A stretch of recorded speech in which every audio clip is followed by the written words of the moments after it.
जर ही संगीता वानखेडे स्वतःला समाजसेविका म्हणत असेल तर तिचं हे वक्तव्य व्यवस्थित आहे का? असेल तर तिनं फक्त बोलून नाही जमत तर तिच्या खालच्या धमकीच द्यायची ताकद आहे. तर आम्ही इथं आलोय या कॉलनीची बिनाकामाची बदनामी ना, मग तू ये समोर, तू इथला पत्ता आम्हाला दिला, आम्ही इथं आलोय की बीड. तू नुसतं फोनवर युट्यूब फेसबुक वरती बुकू नको, तू आमच्या समोर. महाराष्ट्र.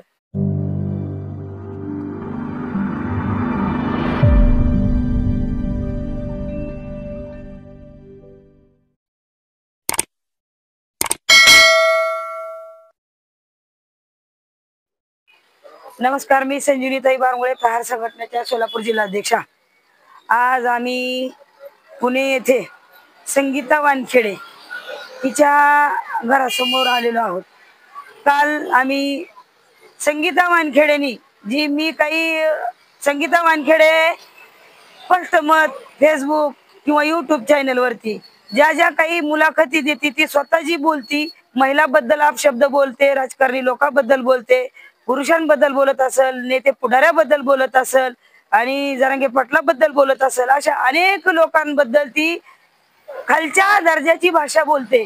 म्हणून आम्ही एक प्रहार संघटना किंवा एक स्त्री म्हणून मी माझं मत व्यक्त केलं. मत व्यक्त केल्यामुळे तिने मला माझ्या दिव्यांगत्वावरती तुझा पाय लंगडा करेन, तुझा पाय 1.5 पायाचे तू शिंबडी आहेस असं म्हणून तिने मला बोलल्यामुळं काल आम्ही सगळे आमच्या सगळ्या सख्या भगिनी आम्ही मंत्रालयामध्ये गेलो. माननीय मुख्यमंत्री महोदय, गृहमंत्री यांना निवेदन दिलं, आयुक्तांना निवेदन दिलं आणि आज आम्ही सांगवी पोलीस स्टेशन येथेही निवेदन दिलं. जर ही संगीता वानखेडे स्वतःला समाजसेविका म्हणत असेल तर तिचं हे वक्तव्य व्यवस्थित आहे का? या समाजातील अशा या बोलण्यामुळं तिचं जे फर्स्ट न्यूज चॅनल आहे ते बंद करावं याची मागणी करतो. आणि ती फक्त फर्स्ट मत हे जर चॅनल चालत असेल तर तिनं फक्त बोलून नाही जमत तर तिच्या खालच्या कमेंट बघाव्या. आम्ही सुद्धा सामाजिक कार्य करतो. आम्ही सुद्धा सामाजिक कार्य करत असताना पुढे बोलायचं कसं, कोणाला कशा पद्धतीने बोललं पाहिजे, न्याय कशा पद्धतीने दिला पाहिजे, अशी वागणूक कशा पद्धतीने त्यांना दिली पाहिजे हे आम्ही करतो. पण यांच्या याच्यामध्ये फक्त स्पष्ट मत आणि स्वतःच तोंड आहे आणि स्वातंत्र्य बोलायला दिलंय. म्हणून जर असं काही बोलत असेल तर तिच्यावर कायदेशीर कारवाई केली पाहिजे. स्पष्ट मत आहे ते चॅनल बंद केलं पाहिजे. आता याचा दुसरा मुद्दा, आज आम्ही काल मुंबई मंत्रालयामध्ये भेटून सगळ्याला निवेदन दिलं. आझाद मैदानावर पण गेलो, तिथं पण डिपार्टमेंटची जे आंदोलन होते तिथं पण चर्चा केली. आज आम्ही सकाळी इथं संबंधित पोलीस चौकी सांगवी असं म्हणून तिने सांगितलं, तिच्या याच्या विरोधात आम्ही पोलीस स्टेशनला अर्ज पण दिला. आज आम्ही सकाळपासून इथं बघतोय की ती इथं राहते का बाबा विचारायचं होतं. तिनं फक्त बोलून फुसका माराय का? तिनं आम्हाला फोनवर बोलती, युट्यूब चॅनलवर बोलती, पण मतावर धमकी देते.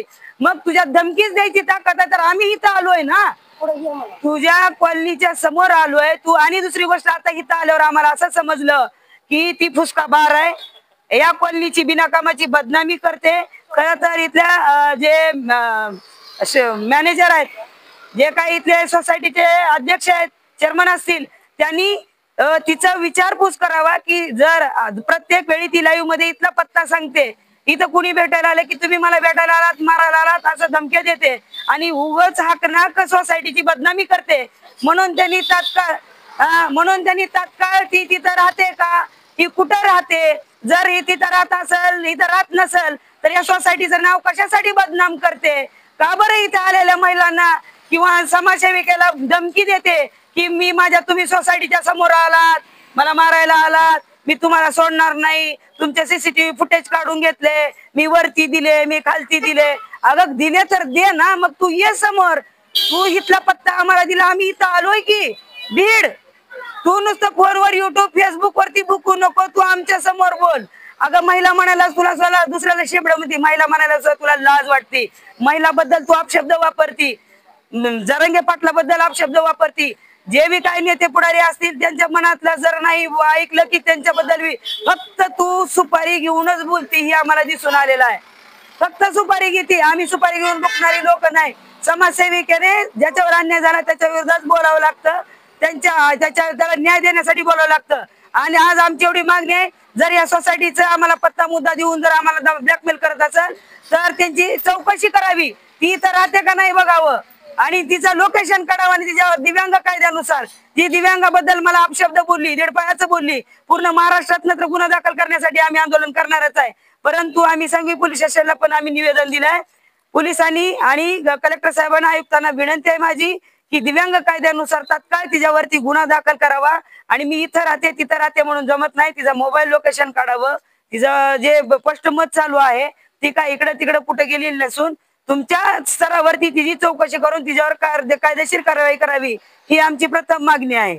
तू आझाद मैदानावर आंदोलनाला गेली म्हणली ना, ती तुला जमलं ना? तर आझाद मैदानावर तू आंदोलनाला गेली होती, तिला मागण्या मंजूर होता, तू कशी काय उठली? कशी काय उठली? तुला कसं कळलं आम्ही तिथे गेलो म्हणून? हा, जर तुला आंदोलन करायचं तर मागण्या पूर्ण होईपर्यंत उठायचंच नसतं ना. तिथून तू कशी काही बी नका, मग 4 दिवस बसतील, 5व्या दिवशी मी काही करून गेली म्हणजे मग इथं भिवून कशी काय आली? तू नुसतं लोकांना धमक्या देत जाऊ नको, बाकीच्याला कसल्या बी पोकळ धमक्या दे, पण आमच्या सारख्याला धमक्या देऊ नको. संगे तुला गुढीच सांगायला लागले. तू नुसतं फोनवर बघती, मी तुझ्या इथं जी पत्ता दिलाय म्हणती, माझ्या लोकेशन वर आले म्हणती, कॅमेऱ्यात तुम्ही मला दिसलं म्हणती, पण तुझ्या दारात येऊन मी इथं बोलायले तुझ्या दम आहे तर तू समोर येऊन मला अडव. तू म्हणती ना माझा पाय मोडती किंवा मला मारतील, मी बुकसीन, जी काही शब्द तू वापरती तू मला वापरून दाव. वापरायचं तर सोड, तुझ्या दारात आले मी म्हणती ना तुझं दार. आणि इथं सोसायटीच्या मालकाला माझी विनंती आहे, तिनं प्रत्येक वेळी तुमचं इथलं नाव ऍड्रेस सांगते ना, तुमच्या सोसायटीची बदनामी करते. आम्हाला लिखी द्या. एक तर तिने तेवढे दिवस राहत होती, तिनं सोडून गेली नसल तर तुमच्या इथं राहते असं म्हणून आम्ही इथंच आंदोलन करणार आहे. जय हिंद, जय महाराष्ट्र.